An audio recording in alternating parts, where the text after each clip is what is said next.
쌀쌀한 날씨에도 불구하고 예배를 사모해서 나온 여러분에게 하나님께서 은혜 허락하실 줄 믿습니다. 오늘 말씀은 하나님 나라를 구하라 하는 제목으로 선포하겠습니다.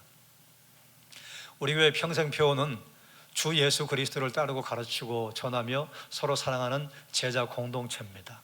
그래서 뭐 하자고 하는가? 제자 공동체를 이루어서 우리에게 주신 교회의 사명을 감당합시다. 2026년도에 여러분이 목장 교환에 항상 맨 마지막에 보시겠습니다만 표대를 향하여, 그래서 올 한 해 말씀은 표대를 향하여와 연계를 해서 말씀이 계속 선포가 될 것입니다. 그 중에 하나, 우리가 정해야 할 표대 하나님 나라, 그래서 하나님 나라를 구하라 하는 말씀의 제목을 정했습니다. 사랑하는 여러분, 뭐 매년 그렇습니다만 2026년도에 대한민국의 공기는 여전히 불안으로 가득한 것 같아요. 경제는 여전히 불안정하고, 정치는 여전히 진영 논리로 갈라져 있고, 청년은 미래를 두려워하고, 장년과 노년은 노후를 걱정하고 있습니다. 이 즈음에 사람들은 한편 이렇게 말하기도 해요. 먹고 사는 게 제일 중요하지 않습니까? 그렇지요. 먹고 사는 게 중요하죠. 먹고 사는 것을 위해서 일을 하고 직장을 다니고, 이게 우리가 생각하는 일반적인 모습이죠. 먹고 사는 것이 제일 중요하지 않습니까? 이 말을 성경에 있는 단어로 표현을 하자면 이렇게 말할 수 있습니다. 무엇을 먹을까? 무엇을 입을까? 무엇을 마실까? 여러분은 어떻습니까? 예수님께서는 현실적인 질문 앞에서 단호하게 말씀하세요. 먼저 그의 나라와 그의 의를 구하라. 우리에게는 대단히 멀리 있는 말씀 같고 뜬구름 잡는 이야기 같아요. 그런데 왜 예수님께서는 먼저 그 나라와 그 의를 구하라고 말씀하시는가? 그 이유 첫 번째, 사람은 두 주인을 섬길 수 없기 때문에 그렇습니다. 마태복음 6장 24절은 이렇게 선포합니다. 한 사람이 두 주인을 섬기지 못할 것이니 혹 이를 미워하고 저를 사랑하거나 혹 이를 중히 여기고 저를 경히 여김이라. 너희가 하나님과 재물을 겸하여 섬기지 못하느니라. 아멘. 표대에 관한 말씀이에요. 표대가 흔들리면, 표대가 갈라지면 인생도 흔들립니다. 예수님께서는 하나님과 재물을 균형 있게 섬기라고 말씀하지 않습니다. 선택하라고 말씀하셔요. 오늘 우리가 살아가는 한국 사회의 많은 불안은 소유 그 자체보다 소유가 주인이 되어버린 것 때문에 일어나는 것이 대단히 많습니다. 돈은 더 이상 도구가 아니라 주인이 되었습니다. 성공은 목표가 아니라 모든 사람의 정체성이 되었습니다.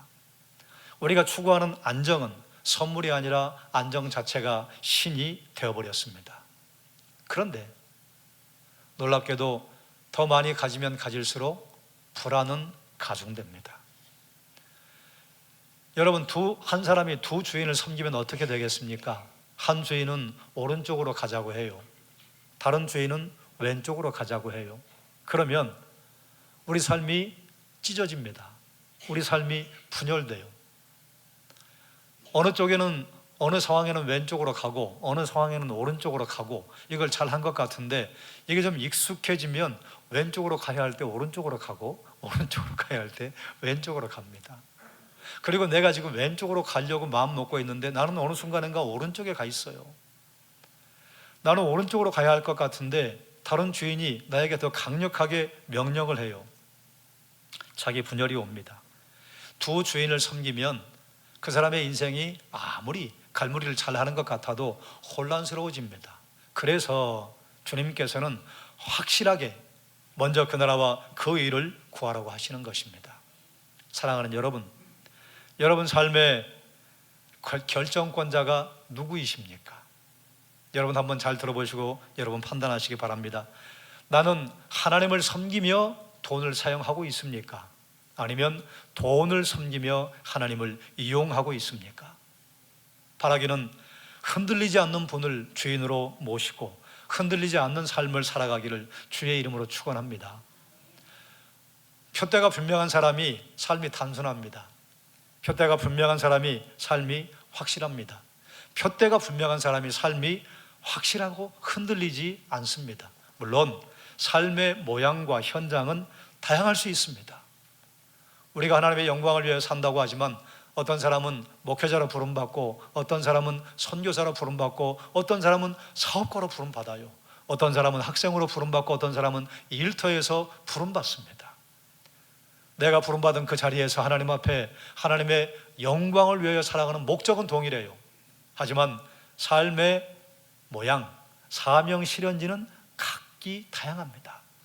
여러분이 걸어가고 있는 삶의 현장에서 먼저 그 나라와 그를 의를 구하는 것을 여러분의 표대로 삼기를 주의 이름으로 축원합니다. 왜 먼저 그 나라와 그 의를 구하라고 하시는가? 우리가 여기서 함께 살필 게 있습니다.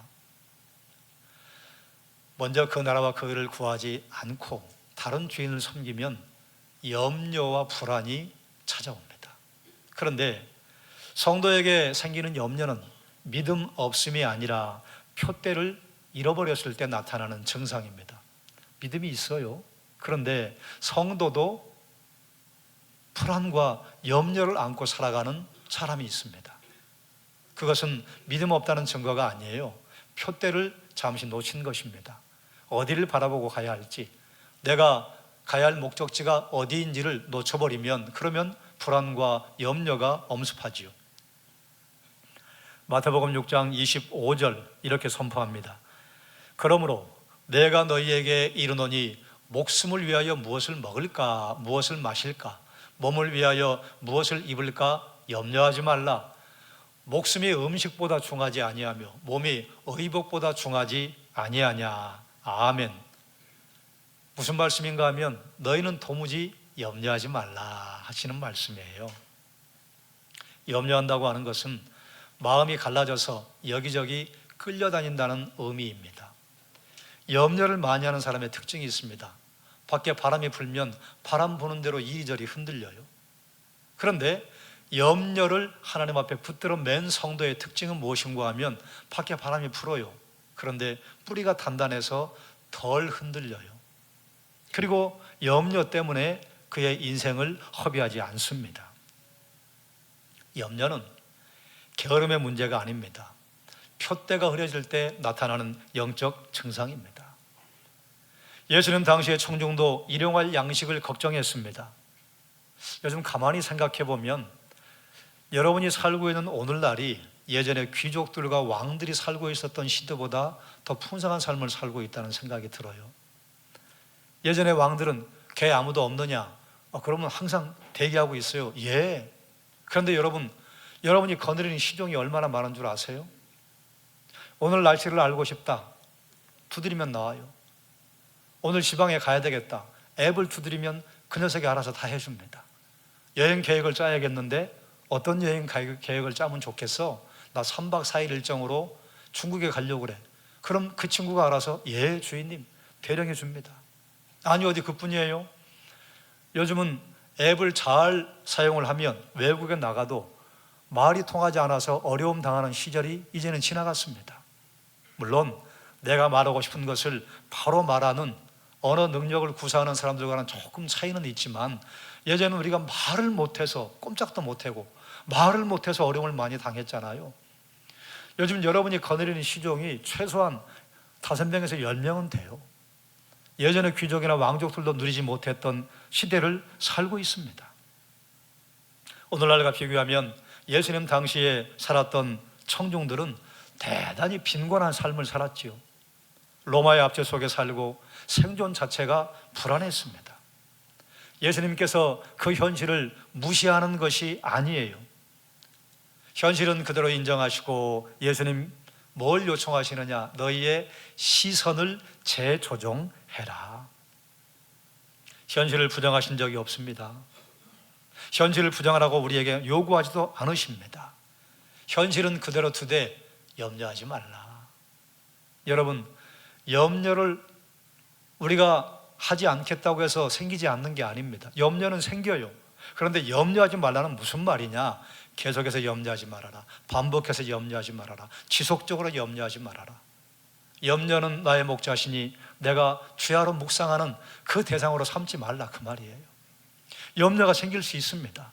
염려가 어떻게 안 생기겠어요? 그러나 그 염려를 계속해서 붙잡고 염려에 눌리기 시작하고 염려에 눌리기 시작해서 염려에 짜부러들어서 도무지 숨도 쉬지 못하는 그런 염려 하지 말라, 그 말이에요. 예수님께서는 새와 들꽃을 예로 드셨습니다. 여러분, 새가 날아다니면서 아이고 내일 벌레 가격이 오르면 어떡하지? 그런 걱정하는 새가 있을까요? 꽃이 그 아름다운 자체를 뽐내는데 요즘 색감 경쟁이 무한 궤도에 올라갔는데 내가 어떤 색을 내야 되지? 그렇게 걱정하는 꽃이 있을까요? 아니요. 하나님께서 하라고 하신 그의 사명에 최선을 다하면 우리는 그 동물을 보고 아름답다고 말하고 들에 피는 꽃을 보고 아름답다고 말합니다. 먼데 이야기가 아닙니다. 이처럼 하나님께서 여러분에게 주신 삶의 현장이 있는데 그 삶의 현장이 크든지 작든지 파란색이든지 녹색이든지 불문하고 거기서 내게 주신 사명을 잘 감당하면 아름다운 인생을 사는 것입니다. 그것을 우리는 이렇게 말하죠. 아버지가 아버지다우면 멋진 아버지예요. 어머니가 어머니다우면 멋진 어머니. 성도가 성도다우면 아름다운 성도입니다. 내게 주신 삶의 현장이 클 수도 있고 작을 수도 있습니다. 내게 주신 사명 실현지가 나의 생각과 같을 수도 있고 다를 수도 있습니다. 하지만 그 현장에서 내게 하라고 주신 하나님께서 맡기신 사명을 감당하면 우리는 아름다움을 드러내고 그리스도의 향기를 드러내는 삶을 살게 하실 줄 믿습니다.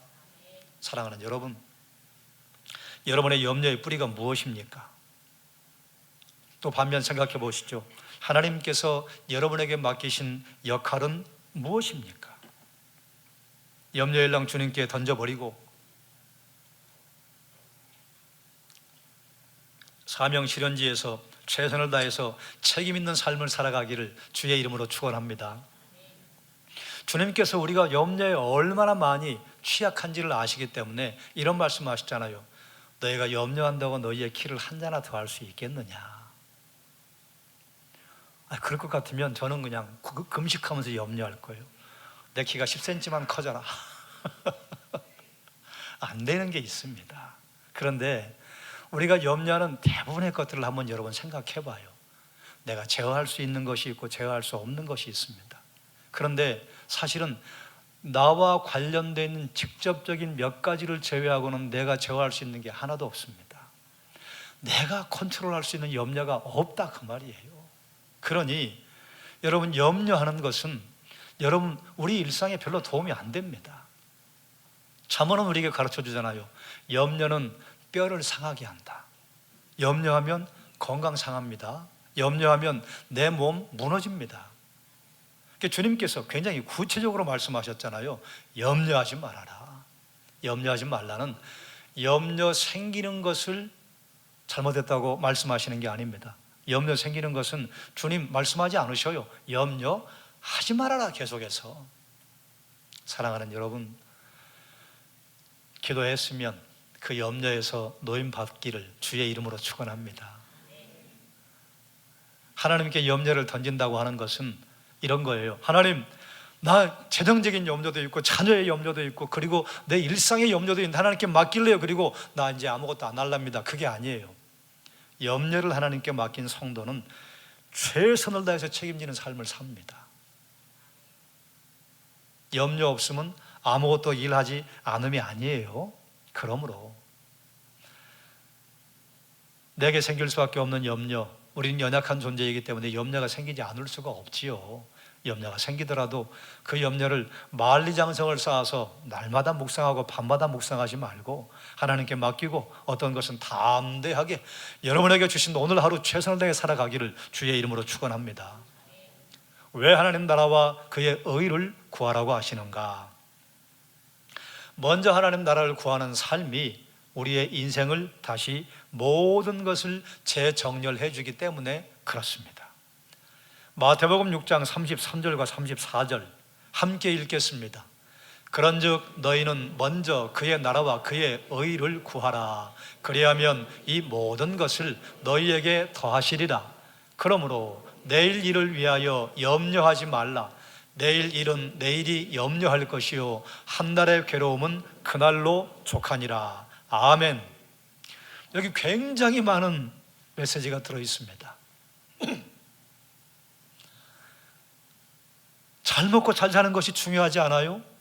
이것을 제가 풀어 설명했어요. 무엇을 먹을까, 무엇을 마실까, 무엇을 입을까로 바꿀 수 있습니다. 그런데 무엇을 마실까, 무엇을 입을까, 무엇을 먹을까, 이걸 계속 묵상하면 염려가 반드시 따라오게 되어 있습니다. 그 염려를 해결하는 방법, 너희는 먼저 그의 나라와 그의 의를 구하라. 그리하면 이 모든 것이 앞에 말씀한 것이에요. 무엇을 먹을까, 입을까, 마실까 너희에게 더하신다.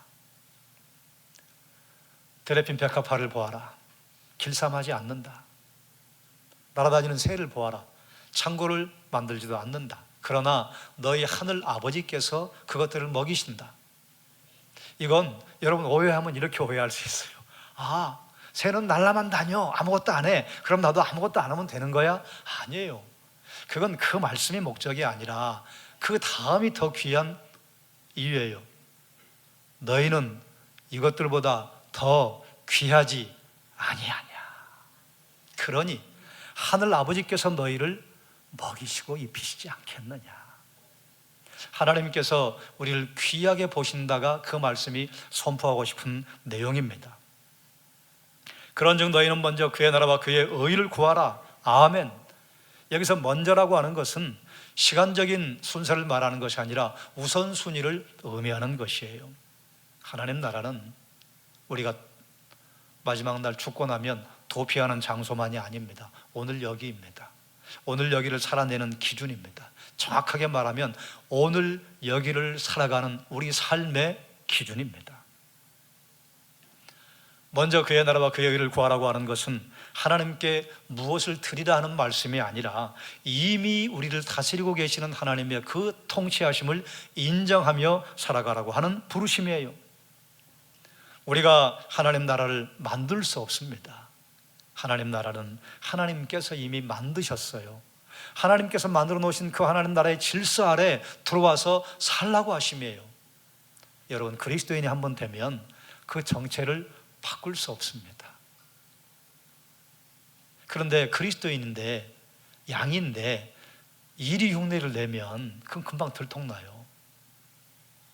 우리가 그리스도인인데 자꾸 가면을 쓰려고 해요. 금방 들통납니다.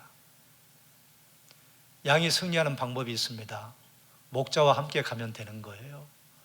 양이 실패하는 방법이 있습니다. 목자를 떠나면 백전백패합니다. 왜요? 양이요, 발톱도 없어요. 달리기도 잘하지 못합니다. 앞뒤 분간할 수 있는 시력도 뛰어나지 않습니다. 모든 오감이 상당히 둔합니다. 여러분, 우리를 양이라고 하잖아요. 우리가 예수를 믿었어요. 그러니 예수를 믿었으니 상대가 오른쪽 뺨을 만약에 치면 나도 오른쪽 뺨을 칠까 하다가 순간 주춤하잖아요. 그게 우리의 정체예요. 그런데 세상 사람과 똑같이 살려고 하면 그러면 우리는 승리하지 못합니다.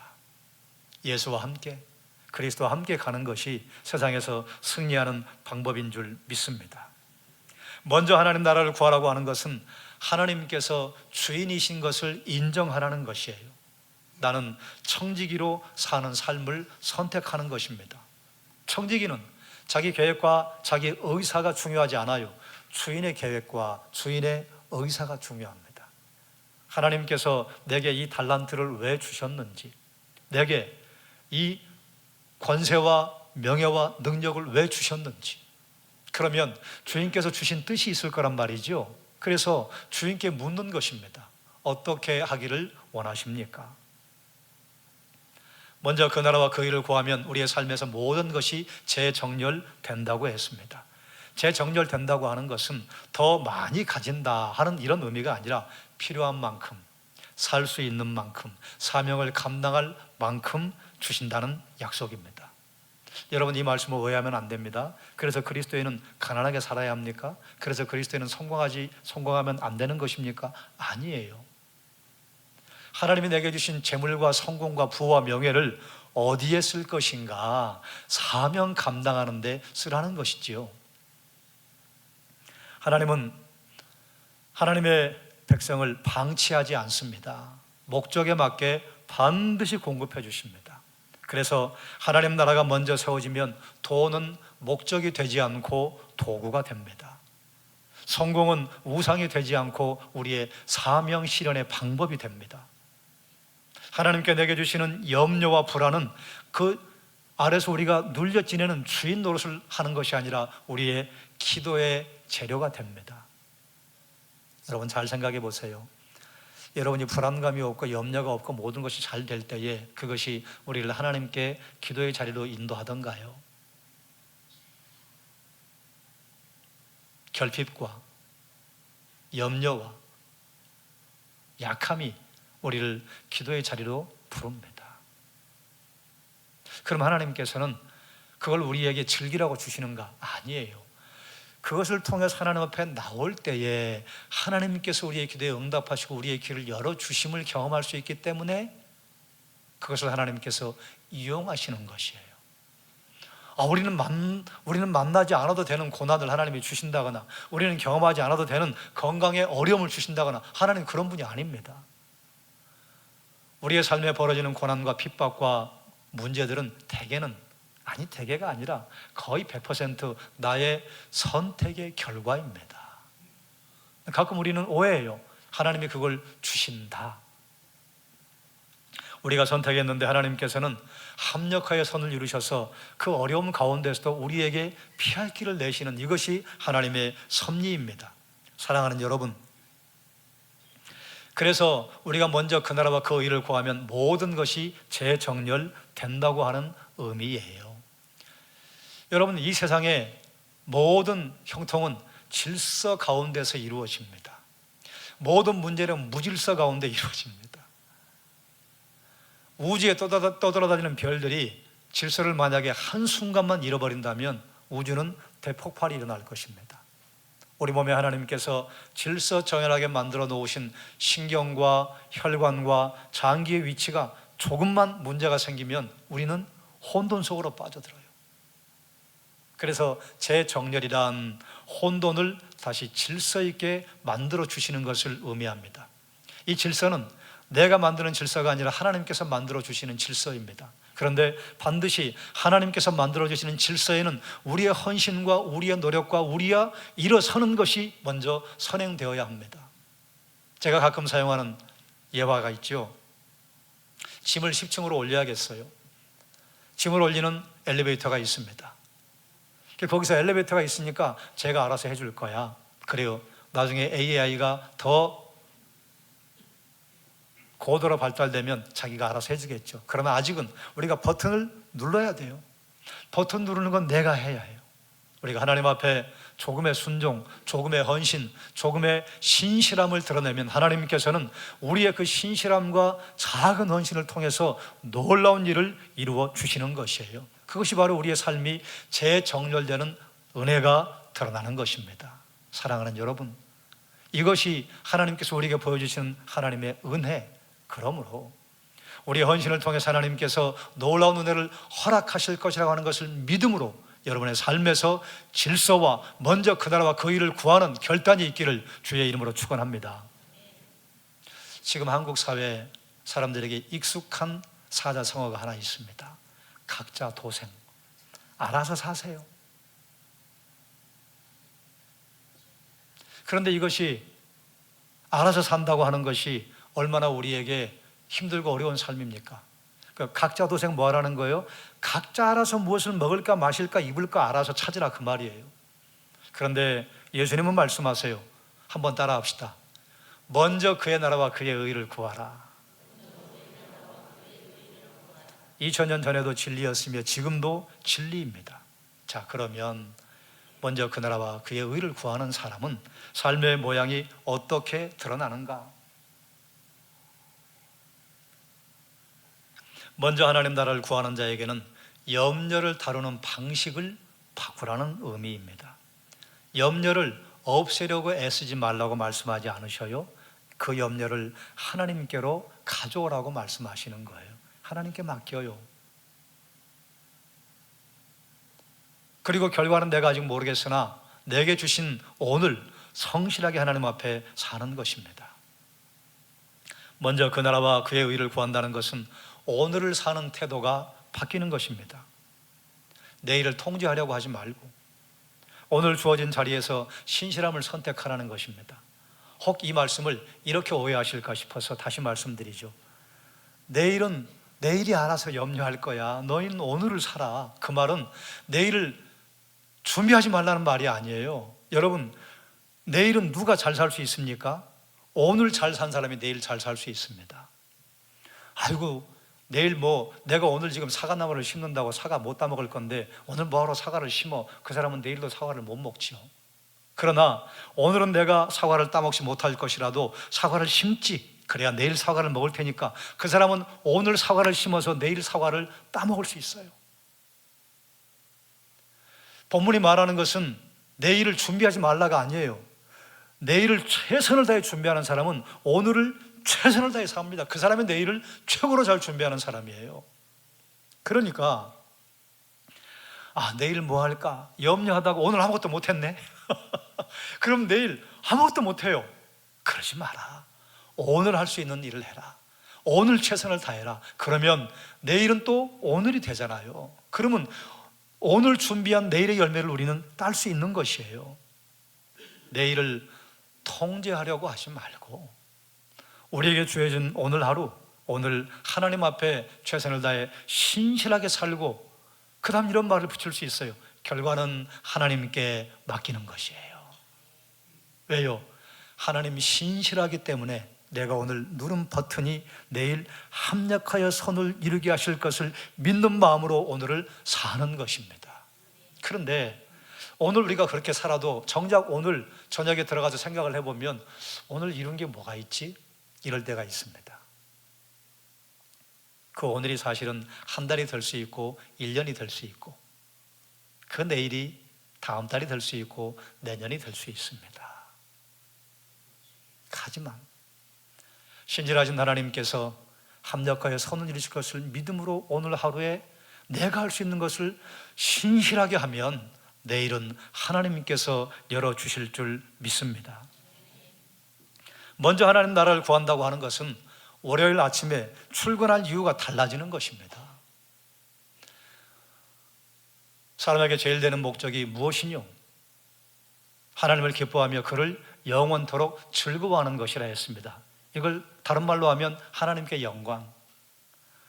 목회자가 하는 일이 무엇이에요? 하나님께 영광이에요. 방법은 제가 살아가는 삶의 현장에서 사업을 하는 분이 하나님께 영광을 어떻게 돌리는 것이에요? 사업을 하는 그 삶의 현장을 통해서 하나님께 영광, 하나님께 영광 거창한 것 아닙니다. 하나님을 섬기고 이웃을 섬기는 게 하나님께 영광이에요.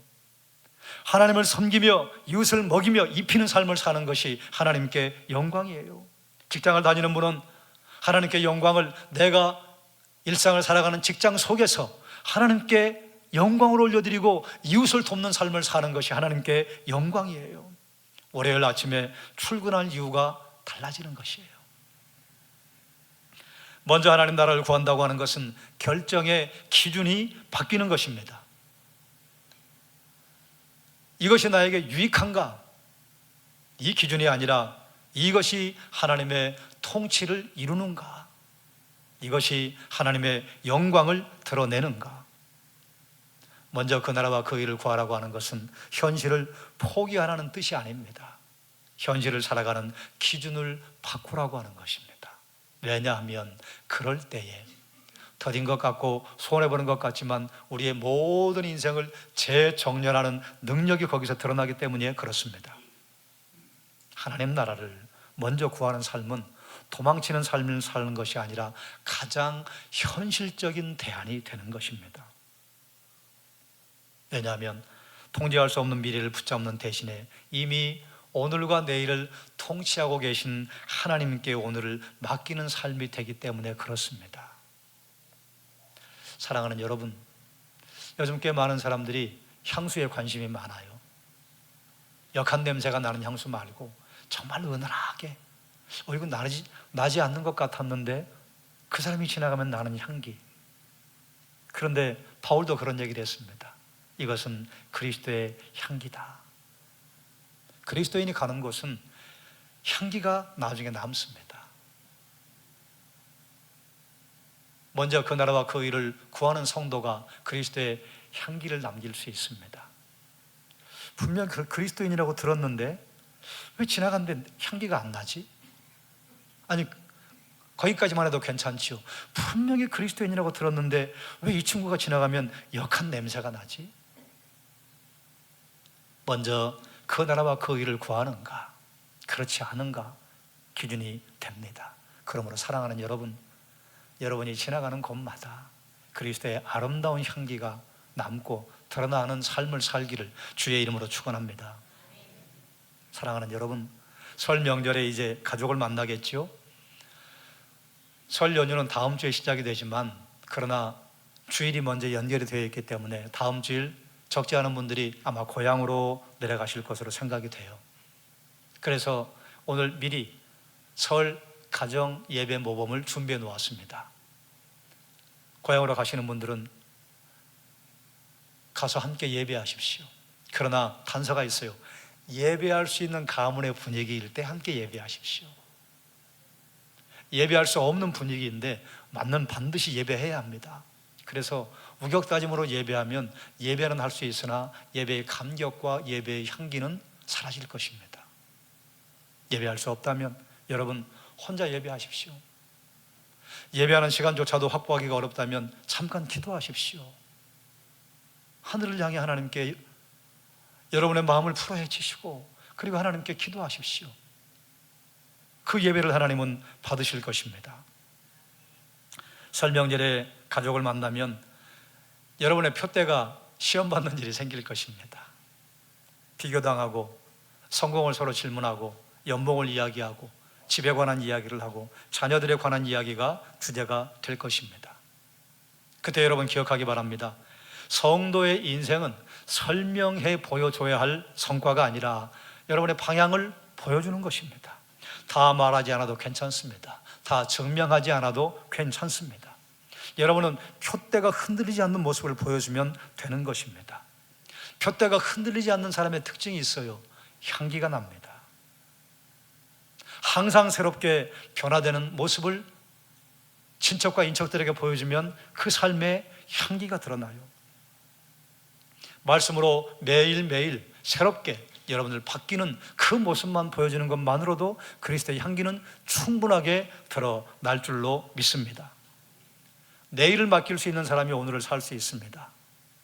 하나님께 내일을 맡길 수 있는 사람이 오늘 신실하게 책임을 지고 살아갈 수 있습니다. 여러분, 내일 일을 염려하지 말라고 하는 것은 내일을 계획하지 말라가 아니에요. 오늘을 최선을 다해 살라. 그러면 내일은 준비가 될 것입니다. 내일 허둥지둥 되는 사람은 오늘 준비가 안 된 사람들이에요. 오늘을 최선을 다해 살고 준비 잘한 사람은 내일 바로 하루를 시작할 수 있습니다. 여러분, 말씀으로 준비하고 기도로 준비하고 예배로 준비되어서 여러분의 삶이 향기로운 삶이 되기를 주의 이름으로 축원합니다. 표대가 분명하면 삶은 단순해집니다. 왜요? 가지치기를 할 수 있어요. 표대가 분명하면 불안이 줄어듭니다. 불안이 줄어들면 두 다리 뻗고 잘 수 있습니다. 표대가 분명하면 선택이 분명해집니다. 선택이 불분명하다, 표대가 불분명하면 그렇습니다. 가야 할 목적지가 분명하면 그럼 지금 나 이것저것 할 수 있는 여지가 별로 없어요. 포기해야지요. 표대를 향해 사는 삶은 모든 것을 다 가진 삶이 아니에요. 무엇을 먼저 구할지 분명해. 그래서 내가 모든 것이 아니라 어떤 것은 반드시 붙잡고 어떤 것은 놔도 되는 선택의 기준이 분명한 삶이 표대가 분명한 삶, 먼저 그 나라와 그 의를 구하는 삶이기에 사랑하는 여러분, 여러분의 표대를 예수 그리스도로 삼기를 주의 이름으로 축원합니다. 여러분의 표대를 먼저 그 나라와 그 의를 구하는 것으로 삼기를 주의 이름으로 축원합니다. 그럴 때 이렇게 사람들은 느낄 거예요. 아름답다. 참 멋있다. 그리스도인이 먼저 그 나라와 그 일을 구하면 멋있습니다. 사람들은 멋있다고 존경합니다. 그리스도인이 먼저 그 나라와 그 일을 구하면 아름답습니다. 그래 주변의 사람들은 아름답다고 여러분들에게 말할 것입니다. 하나님께서는 여러분을 멋지고 아름다운 존재로 부르셨습니다. 그러니 여러분의 멋지고 아름다운 그 모습과 향기를 주변에 은은하게 드러내는 삶을 살아가기를 주의 이름으로 축원합니다. 기도하겠습니다.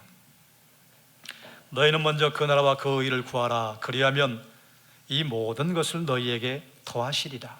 그러므로 내일 일을 위하여 염려하지 말라. 내일 일은 내일이 염려할 것이요 한날의 괴로움은 그날로 족하니라. 하나님, 사랑하는 종들이 표대를 확실하게 정하게 하시고 표대가 흔들리지 않게 하셔서 단순하고 염려가 없고 선택이 분명한 삶을 살아 사랑하는 종들이 가는 곳마다 그리스도의 향기가 풍성하게 해주시기를 원하옵나이다. 사랑하는 종들을 통해 영광 받아 주옵소서. 사랑하는 종들을 통해 하나님 나라가 힘있게 확장되는 역사를 허락하여 주시옵소서. 예수님의 이름으로 기도드리옵나이다. 아멘.